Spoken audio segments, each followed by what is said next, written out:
ಪ್ರಧಾನಿ ಮೋದಿ ತ್ಯಾಗಗಳಿಗೆ ಕರೆ ಕೊಟ್ರೋ ಇಲ್ಲ ತ್ಯಾಗಗಳಿಗೆ ಸಿದ್ಧರಾಗಿ ಅನ್ನೋ ಸೂಚನೆ ನೀಡಿದ್ರೋ ಗೊತ್ತಿಲ್ಲ. ಮೋದಿ ಪ್ರಸ್ತಾಪಿಸಿದ್ದ ಒಂದೊಂದು ವಿಷಯದಲ್ಲೂ ಜನರಿಗೆ ಆಘಾತ ತಡ್ತಿದೆ. ಯಾಕಂದ್ರೆ 1 ವರ್ಷ ಚಿನ್ನ ಖರೀದಿ ಬೇಡ ಅಂತ ಮೋದಿ ಮೊನ್ನೆಯಷ್ಟೇ ಹೇಳಿದ್ರು. ಆದ್ರೆ ಈಗ ಚಿನ್ನದ ದರದಲ್ಲಿ ಭಾರೀ ಏರಿಕೆಯಾಗಿದೆ.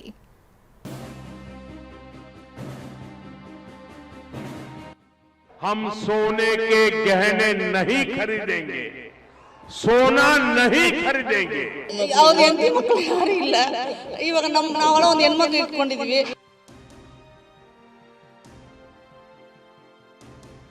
ಪಾಪ ಬಡವ್ರಿಗಂತೂ ಮಾಂಗಲ್ಯ ಮಾಡ್ಕೊಳ್ಳಕ್ಕೆ ತುಂಬಾ ಕಷ್ಟ.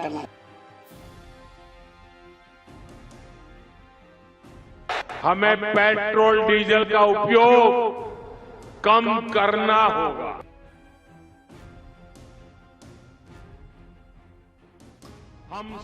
ಇದೇ ಮಾತು, ಮೋದಿ ಕೊಟ್ಟ ಇದೇ ಕರೆ ದೇಶಾದ್ಯಂತ ಕೋಲಾಹಲ ಎಬ್ಬಿಸಿದೆ. 1 ವರ್ಷ ಚಿನ್ನ ಖರೀದಿಸಬೇಡಿ, ಪೆಟ್ರೋಲ್ ಮಿತವಾಗಿ ಬಳಸಿ, ವರ್ಕ್ ಫ್ರಮ್ ಹೋಮ್ಗೆ ಆದ್ಯತೆ ಕೊಡಿ, ಆನ್ಲೈನ್ನಲ್ಲೇ ಮೀಟಿಂಗ್ ಮಾಡಿ, ಹೀಗೆ ಜಾಗತಿಕ ಬಿಕ್ಕಟ್ಟನ್ನ ಮುಂದಿಟ್ಟು ಪ್ರಧಾನಿ ಮೋದಿ ಹಲವು ತ್ಯಾಗಗಳಿಗೆ ಕರೆ ನೀಡಿದ್ದಾರೆ. ಬಂಗಾರ ಖರೀದಿಸಬೇಡಿ ಅಂತ ಸಂದೇಶ ಕೊಟ್ಟಿದ್ದಷ್ಟೇ ಅಲ್ಲ, ಬಂಗಾರ ಖರೀದಿಗೂ ಆಲೋಚಿಸುವಂತ ಹೊಡೆತವನ್ನ ಕೇಂದ್ರ ಸರ್ಕಾರ ನೀಡಿದೆ. ಅಬಕಾರಿ ಸುಂಕವನ್ನ ಏರಿಕೆ ಮಾಡಿದ್ದು ಬಂಗಾರದ ಬೆಲೆಯಲ್ಲಿ ಭಾರೀ ಏರಿಕೆಯಾಗಿದೆ.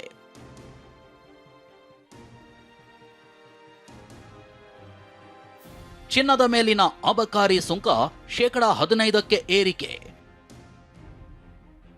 ಒಂದೇ ದಿನ ಗ್ರಾಂ ಚಿನ್ನದ ಮೇಲೆ 1275 ರೂಪಾಯಿ ಹೆಚ್ಚಳ.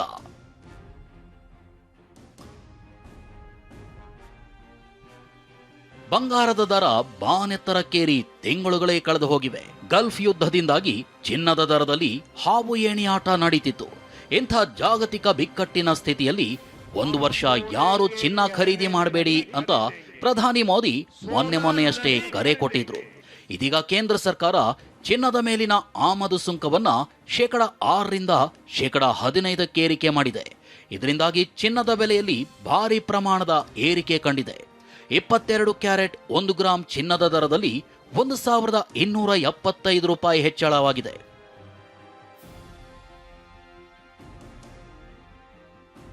ನಿನ್ನೆಯಷ್ಟೇ 24 ಕ್ಯಾರೆಟ್ಗೆ 1 ಗ್ರಾಂ ಚಿನ್ನದ ದರ 15,398 ರೂಪಾಯಿ ಇತ್ತು. ಇಂದು 24 ಕ್ಯಾರೆಟ್ 1 ಗ್ರಾಂ ಚಿನ್ನದ ದರ 16,789 ರೂಪಾಯಿ ಆಗಿದೆ. ಈ ಮೂಲಕ ಒಂದೇ ದಿನ 1,391 ರೂಪಾಯಿ ಏರಿಕೆಯಾಗಿದೆ. ಹಾಗೆ ನಿನ್ನೆ 22 ಕ್ಯಾರೆಟ್ ಆಭರಣದ ಚಿನ್ನದ ದರ 1 ಗ್ರಾಂಗೆ 14,150 ರೂಪಾಯಿ ಇತ್ತು. ಇವತ್ತು ಚಿನ್ನದ ದರ 15,390 ಆಗಿದೆ. ಈ ಮೂಲಕ ಒಂದೇ ದಿನ 1,275 ರೂಪಾಯಿ ಏರಿಕೆಯಾಗಿದೆ. 5% ಪ್ಲಸ್ ಸೆಸ್ ಚಾರ್ಜಸ್ ಎಲ್ಲ ಸೇರಿ 6% ವರೆಗೂ ಕಸ್ಟಮ್ ಡ್ಯೂಟಿ ಬರ್ತಾ ಇತ್ತು. ಈಗ ಅದನ್ನೇ ಆಟೋಮೆಟಿಕ್ ಆಗಿ 15% ಇನ್ಕ್ರೀಸ್ ಮಾಡಿದ್ದಾರೆ. ಆ ಡಿಫ್ರೆನ್ಸ್ ಆಫ್ 1,275 ರೂಪೀಸ್ ಏನು ಪರ್ ಗ್ರಾಮ್ ಬರ್ತಾ ಇದೆ, ಅದು ಇವಾಗ ಮಾರ್ಕೆಟ್ ಟ್ರೆಂಡಲ್ಲಿ ಏನು ವ್ಯತ್ಯಾಸ, ನಿಮಗೆ ಇಂಟರ್ನ್ಯಾಷನಲ್ ಮಾರ್ಕೆಟಲ್ಲಿ ಡಾಲರ್ ಪ್ರೈಸಸಲ್ಲಿ ವ್ಯತ್ಯಾಸ ಆಗಿರೋದ್ರಿಂದ ಆಗದ ಡಿಫ್ರೆನ್ಸ್ ಆಗೇ ಆಗುತ್ತೆ ಯಾವಾಗಲೂ.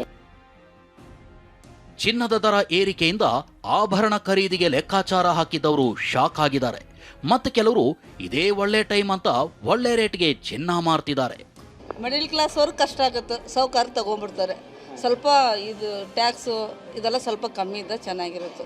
ಅವ್ರು ಹೇಳ್ತಾರೆ ಅವ್ರ ಹೆಂಡತಿ ಮಕ್ಕಳು ಯಾರು ಇಲ್ಲ. ಇವಾಗ ನಾವೆಲ್ಲ ಒಂದು ಹೆಣ್ಮಕ್ಳು ಇಟ್ಕೊಂಡಿದ್ದೀವಿ. ಇವಾಗ ವರದಕ್ಷಿಣೆ ಅಂತ ಬರ್ತಾರೆ, ಮಿನಿಮಮ್ ಹಾಕ್ಲೇಬೇಕು, ಸುಮ್ಮನೆ ಕಳ್ಸೋಕ್ಕಾಗಲ್ಲ.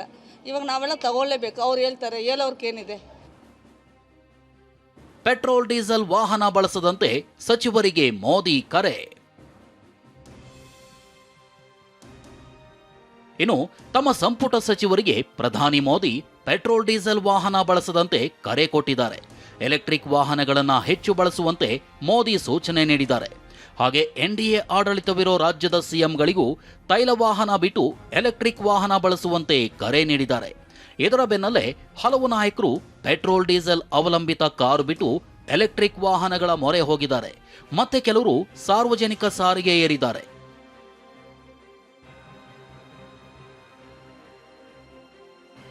ಇನ್ನು ತಮ್ಮ ಎಸ್ಪಿಜಿ ಭದ್ರತಾ ವಾಹನಗಳ ಸಂಖ್ಯೆ ಕಡಿತಕ್ಕೂ ಮೋದಿ ಸೂಚನೆ ನೀಡಿದ್ದಾರೆ. ಭದ್ರತೆಗೆ ಎಲೆಕ್ಟ್ರಿಕ್ ವಾಹನಗಳನ್ನು ಬಳಸುವಂತೆ ತಿಳಿಸಿದ್ದಾರೆ. ಪ್ರಧಾನಿ ಕಚೇರಿ ಮೂಲಗಳಿಂದ ಈ ಮಾಹಿತಿ ಲಭ್ಯವಾಗಿದೆ. ಏನೇ ಹೇಳಿ, ಪ್ರಧಾನಿ ಮೋದಿಯ ಒಂದು ಕರೆಯಿಂದ ಶನಿವಾರಪೇಟೆಯಲ್ಲಿ ಕೋಲಾಹಲ ಸೃಷ್ಟಿಯಾಗಿದೆ. ಈಗಾಗಲೇ ಗಗನಮುಖಿಯಾಗಿರೋ ಚಿನ್ನದ ದರ ಇನ್ಯಾವ ಹಂತಕ್ಕೆ ತಲುಪುತ್ತೋ ಅಂತ ಮಧ್ಯಮ ವರ್ಗದ ಜನ ಆತಂಕಗೊಂಡಿದ್ದಾರೆ. ವಿನಯ್ ಕಾಶಪ್ಪನವರ್, TV9 ಬೆಂಗಳೂರು.